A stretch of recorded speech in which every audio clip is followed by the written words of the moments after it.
Bonjour à tous, j'espère que vous allez excellemment bien. Aujourd'hui on fait le débrief de la 20e étape. C'est certainement notre dernier débrief d'étape. Parce que demain je pense pas qu'on fasse un débrief sur le sprint des Champs-Élysées. Je pense qu'on fera plutôt à partir de... Enfin, on fera plutôt... Je ferai, hein, je l'ai déjà prévu. On fera des vidéos thématiques la semaine prochaine sur le Tour de France encore. On parlera du bilan des équipes françaises, du bilan des sprinteurs, du bilan... des leaders, des grosses équipes. Puis je pense qu'on fera une quatrième vidéo bilan sur mon avis sur le parcours au final et sur la course en elle-même. Donc voilà, on aura 4 vidéos thématiques pour la fin de ce Tour de France qui voilà, sur ce petit débrief. Pour l'étape du jour, ça a été une course de côte du côté de Val Thorens. Voilà, 59 km, étape chamboulée de toute façon aujourd'hui. C'est pas passé grand chose. Bon, il y a un groupe qui est sorti, voilà, avec une quarantaine de coureurs, un truc comme ça. Je pourrais même pas te dire la liste. Et puis Nibali qui part au pied de la bosse. Le groupe se disloque après Nibali qui part. Avec Zakharyan dans un premier temps, il y a Galopin, Woods qui le rejoignent. Ensuite, il y a un coureur d'Astana qui va les rejoindre, mais genre 1 km, 1 km ou 2. Et puis Nibali qui part en personne à 13-14 km de l'arrivée. Quand il voit que l'écart diminue, Zakharyan n'arrivera pas à suivre. Il y avait aussi Pierre-Luc Périchon, voilà, le 5e coureur. Derrière, la Jumbo qui roule. Mais il ne se passe rien, pas d'attaque du côté de la Jumbo. Et Nibali s'impose en haut de Val Thorens pour le coureur italien. Le français du jour, enfin plutôt les Français, sur cette étape, on fait un petit peu comme hier. Eh bien, la bonne nouvelle du jour, cher. C'est vrai que c'était un peu difficile aujourd'hui encore pour les Français. C'est Warren Barguil, 10e du général. Warren, il profite bien du lâcher de Richie Porte qui n'a jamais été vraiment dans le coup sur ce Tour de France. Mais voilà, 10e du général. Qui aurait misé sur Warren Barguil pour un top 10 en début de Tour de France ou même et encore 5-6 mois, encore moins il y a 5-6 mois, mais même au début du Tour de France, je pense que les gens qui pensaient à ça étaient un petit peu foufou. Moi, je pensais peut-être pas à un top 10, mais je pensais qu'il pouvait faire quelque chose de bien en général. Je pensais plutôt à une victoire d'étape pour Warren Barguil qui a une place pour le général, mais je sentais qu'il avait vraiment les bonnes jambes au championnat de France, qu'il avait remporté, mais qui était vraiment costaud. Et puis même sur les premiers jours, à Plancher-Bellefille aussi, il avait fait une belle montée. Donc je trouvais qu'il était plutôt bien. Donc 10e du général, désormais Warren Barguil, encore une belle montée. Il craque un petit peu dans le final, mais c'est un petit peu normal, 3 semaines de course. Surtout que son équipe n'est pas forcément la plus costaud, même si Elie Gébert, je crois, fait une belle montée parce qu'il est dans le top 20, Elie Gébert. Mais voilà, si l'année prochaine, il se retrouve avec Quintana, Anacona et tous ces coureurs-là, il y aura une belle équipe chez Arkea Samsic l'année prochaine, qui sera peut-être en World Tour, on ne sait pas trop, mais ils auront, je pense, leur qualification pour le Tour de France de manière assez aisée. Romain Bardet, qui conserve le maillot à poids. Alors on a eu peur avec Romain Bardet parce qu'il lâche au même moment qu'Alaphilippe. Et on se dit à ce moment-là, il y a encore Yates, il y a encore Quintana, il y a encore Bernal, il y en a bien un des trois qui va tenter de faire quelque chose. Et puis au final, non. Alors Yates a bien attaqué, Quintana aussi, mais au final... Soler les a fait péter, c'est assez étonnant. Yates en fait avait attaqué avec Soler était dans la roue, Soler devait servir de relais à Quintana. Soler a fait un gros relais et au final il a fait péter Yates et Quintana et Barguil même. Il a fait un trop gros relais, donc il a fait péter son leader et ensuite Quintana n'a jamais rien pu faire dans la suite de la montée. Donc Quintana n'a pas pu prendre le maillot à poids, Yates non plus qui a explosé.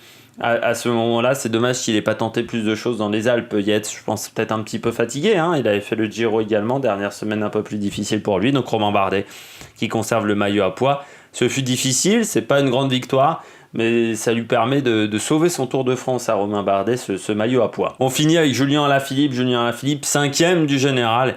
Il perd du temps, mais au final, il résiste bien quand même sur la fin de montée. C'était mal embarqué. Quand je le vois lâcher à 13 bornes de l'arrivée, surtout pendant toute la montée à Val Thorens, dès le début de la montée, il a le maillot grand ouvert. Il grimace dans tous les sens. Alors je sais, des fois c'est quand il est en pleine forme, mais le maillot grand ouvert, c'est quelqu'un qui est en surchauffe, c'est quelqu'un qui a du mal, surtout qu'il faisait pas très chaud du côté de Val Thorens aujourd'hui. Je me dis, ça va être mal embarqué. Confirmation, il lâche à 13 bornes de l'arrivée. Je me dis 13 bornes de l'arrivée, allez, on peut compter 20 secondes par kilomètre. Ça va faire mal au bout, ça va même être dur de rester dans le top 10. Et puis, Il a pété très fort dans les premiers kilomètres. Et puis vers 8 bornes de l'arrivée, 8-7 km de l'arrivée, il imite bien la casse avec Enric Mas. Et dans les 5 derniers kilomètres, il a quasiment rien perdu. Je crois qu'il perd 3-10, 3-15 aujourd'hui. Bon, il a bien résisté. Bon travail, de toute façon. Et puis Alaphilippe, ça confirme le fait que peut-être dans les années à venir, il va changer un petit peu sa manière de travailler. Parce que là, il n'avait pas vraiment préparé le tour, même s'il avait perdu un peu de poids. Pour réussir sur le Tour de France, il faut travailler en altitude, il faut faire un travail spécifique.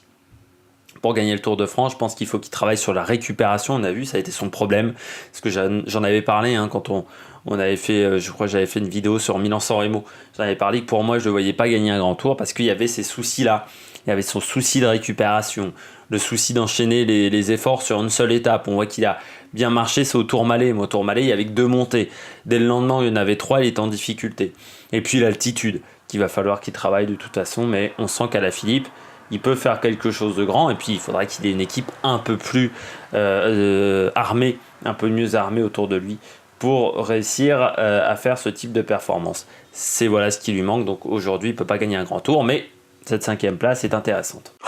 Attaque de Marlou! Les coureurs au top, on va faire vite sur les coureurs au top. Il y a Nibali. Il nous a fait une étape à la Nibali. Nibali, de toute façon, il l'avait dit, il attendait la plongée Belleville au début du Tour de France. Il a vu qu'à la plongée Belleville, il n'était pas là.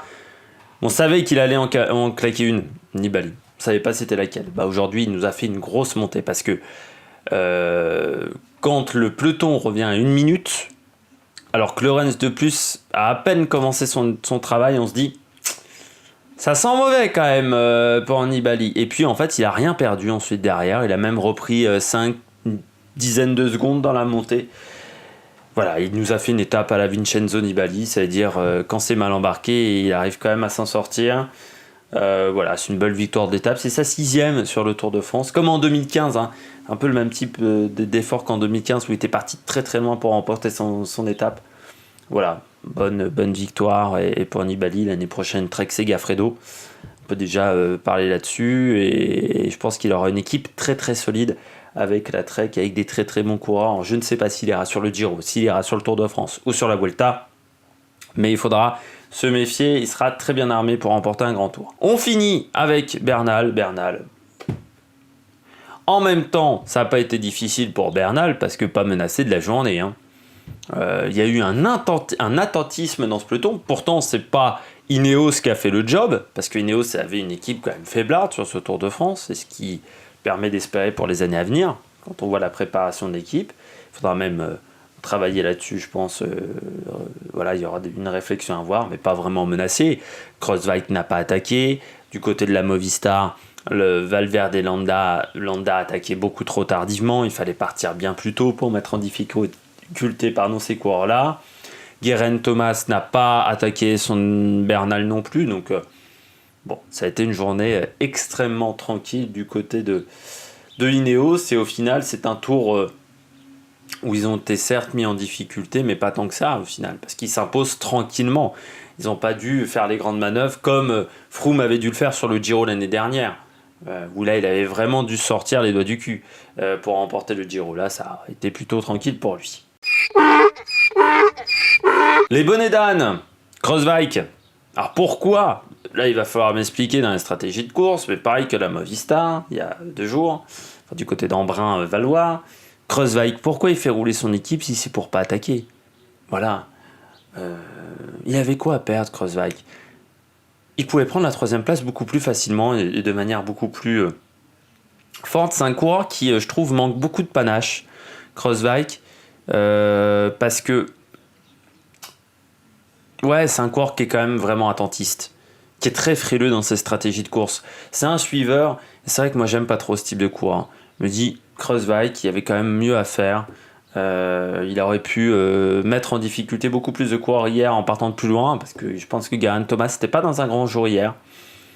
Et au final, il aurait pu revenir, faire beaucoup plus d'écart. Mais c'est un coureur qui est très frileux et ça lui coûte des victoires sur les grands tours, parce que c'est vrai que s'il était beaucoup moins attentif, je pense qu'il pourrait beaucoup mieux réussir dans les grands tours et il aurait peut-être déjà une victoire sur un grand tour. Richie Porte qui perd 5,40 aujourd'hui hors du top 10. Malgré tout, Richie Porte très décevant sur ce Tour de France. Aujourd'hui, il achève 20 bornes de l'arrivée, mais De toute façon, il était que 10e. Alors, ça a été le contre-la-montre par équipe où il est loin, le contre-la-montre individuel aussi. Et puis les étapes de montagne où il a été un temps en dessous pendant tout le Tour de France. C'est bien dommage de la part de Richie Porte parce que c'est un coureur qu'on attendait énormément et à chaque fois on l'attend et à chaque fois on est déçu par Richie Porte. C'est un peu décevant. Et puis dernier point noir, dernier bonnet d'âne, ce sont les organisateurs du Tour de France, ASO. Pourquoi je mets ASO et Christian Prudhomme ? C'est quand même incroyable qu'il n'y ait pas de plan B sur une étape comme ça du Tour de France. Alors, on va me dire, oui, comment on peut prévoir un plan B par rapport à ce qui s'est passé dans les Alpes. Bon, sur l'étape d'hier, là, il n'y a pas photo. Bon, une coulée de boue, on ne peut pas avoir de parcours bis. La coulée de boue en plein milieu de la route, bon, voilà. Par contre, aujourd'hui, ça fait quand même depuis longtemps qu'on sait qu'il y a une canicule qui est possible sur le Tour de France. Ça fait depuis longtemps qu'on sait qu'il y a la fin du pic de canicule. Ça fait donc depuis longtemps qu'on sait qu'il va y avoir des orages sur ce Tour de France. On sait très bien que orage en montagne égale éboulement, égale route qui peut être fermée à la circulation.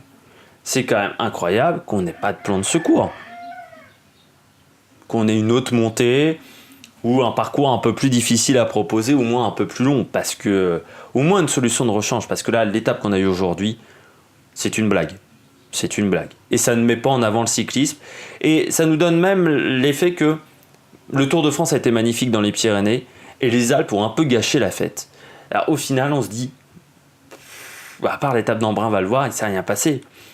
Et ça finit un petit peu en autre boudin, ce Tour de France. On est déçus de la fin. Parce que ça a été tellement magnifique pendant 20 jours qu'on est déçus. Les 3-4 derniers jours. C'est quand même incroyable, par exemple, qu'on n'ait pas fait un contre-la-montre aujourd'hui.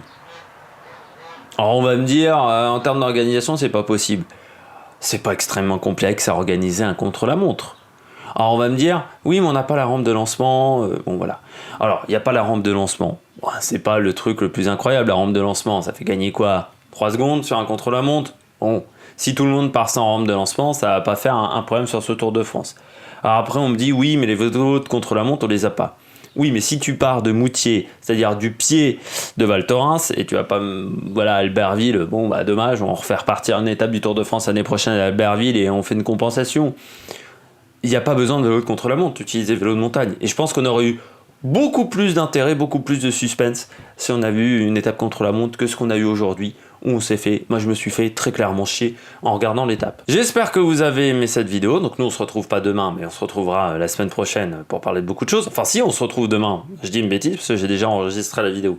C'est sur l'étape, l'analyse du parcours de l'étape pour les Champs-Élysées et puis mes favoris pour cette étape. Donc n'hésitez pas à vous abonner à la chaîne, n'hésitez pas à réagir dans les commentaires si vous n'êtes pas d'accord avec moi, et puis surtout, on se retrouve pour de nouvelles aventures sur l'Amérique Production. Ciao ciao.